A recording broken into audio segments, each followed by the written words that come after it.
કાયદો અને વ્યવસ્થાની સ્થિતિ ઉપર સુરત શહેર કોંગ્રેસે સવાલો ઊભા કર્યા છે।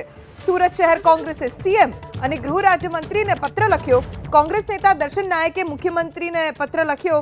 સુરત પોલીસ કમિશનર રેન્જ આઈજીની કાયમી નિમણૂક કરવા માટે રજૂઆત કરી છે। સુરત શહેરમાં પોલીસ અધિકારીઓની ઘટનો પત્રમાં ઉલ્લેખ છે। એટલું જ નહીં, ખાલી જગ્યા તાત્કાલિક ભરવા માટેની માંગ પણ કરવામાં આવી। તો સુરત શહેર જિલ્લામાં કાયદો વ્યવસ્થાની સ્થિતિ કથળી હોવાનો આરોપ લગાવ્યો।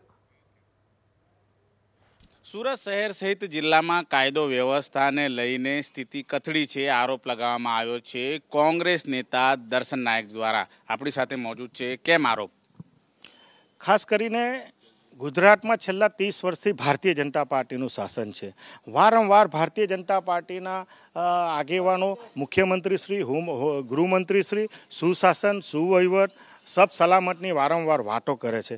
અને એ અનુસંધાનમાં ગુજરાતમાં જ્યારે એ પદો હોય, એ પોલીસ કમિશનર હોય, મ્યુનિસિપલ કમિશનર હોય, કલેક્ટર હોય કે અન્ય પદાધિકારી હોય, એ જ્યારે રિટાયર થતા હોય છે તો સ્વાભાવિક છે કે સરકાર એનું આગોતરા આયોજનના ભાગરૂપે એનું પદ ભરી દેતા હોય છે। અને સુરત જેવું શહેર આજે ડાયમંડ સિટી હોય, ટેક્સટાઇલ સિટી હોય અને ક્રાઇમમાં જે રીતે દિવસે દિવસે તમે જો રોજે રોજ તમે બળાત્કાર હોય, ચોરી હોય, લૂંટફાટ હોય, મર્ડર હોય કે અન્ય સાયબર ક્રાઇમના ગુનાઓ જે રીતે સુરતમાં વધી રહ્યા છે, એ અનુસંધાનમાં તાત્કાલિક અસરથી તે જ દિવસે રિટાયર થયા પછી જ એ ભરતી કાયમી પોલીસ કમિશનરની જગ્યા ભરાવી જોઈએ। પરંતુ આજે કયા કારણસર, ખાસ કરીને પદ એ મહત્વની વસ્તુ છે, કામગીરી મહત્વની વસ્તુ છે। કોઈ વ્યક્તિ કરતાં એ કામગીરી અને પદ એ ભરાવવું જોઈએ, જેનાથી સુરત શહેરના લોકોને શાંતિ હાશકરો થાય, કાયમી કાયદો વ્યવસ્થાની પરિસ્થિતિ જળવાય। અને ખાસ કરીને દક્ષિણ ગુજરાતમાં પણ રેન્જ આઈજીની જગ્યા આજે ઘણા સમયથી ઇન્ચાર્જની રીતે ચાલે છે।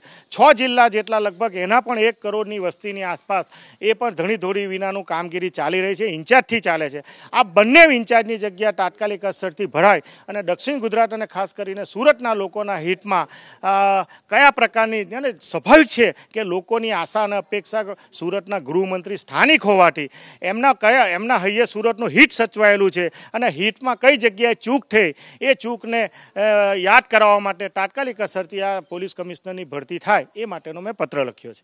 કોને પત્ર લખ્યો છે? ક્યાં ક્યાં લખ્યો છે?